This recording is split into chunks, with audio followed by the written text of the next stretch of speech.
Today, David Axelrod has a column in the New York Times saying, why trial Donald Trump? Look at Barack Obama. Barack Obama won because it was the opposite of George Bush. Donald Trump is the opposite in all his attributes. Then you could say Barack Obama. He's deliberative, he's contemplative. They say he delays too long, never comes up with a decision. What's Donald Trump? He's quick, he's concise, and he's direct, and he's confident. So now you look at a guy in President Obama who is looking at the backstretch, his final year.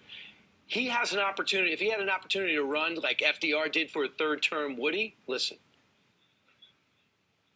The bubble is the hardest thing about the presidency. And I don't think it makes me happiest about my tenure coming to an end. The one thing that gnaws on me is the degree of continued polarization. This has gotten worse over the last several years. And I think that in those early months, my expectation was that we could pull the parties together a little more effectively.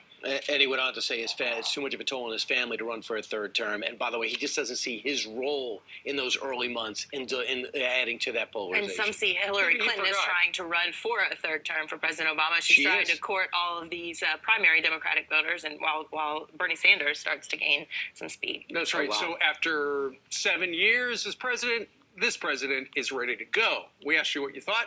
David tweeted, funny how before President of the United States said the law prevented him from running, and if he could, he would, and win. And a tweet from Bobby: Obama surrounds himself with yes people and complains about being in the bubble. Yeah, one thing about George Bush, he flipped everybody to make sure that didn't happen.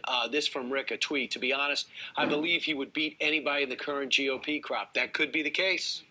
We'll see. But then again, he can't run, so he wouldn't be running. Right. The guy that really wanted the third term was Bill Clinton. I mean, he knew he never wanted to leave the White House. Well, you see President Obama worrying about his legacy so much right now, especially with what we're seeing with Gitmo. But wouldn't Mrs. Clinton be Bill Clinton's third and fourth term? Well, she'd be smart to say that because people are less worried about him as they are about her, I think. But 8 minutes after the hour, here's Heather Nauert.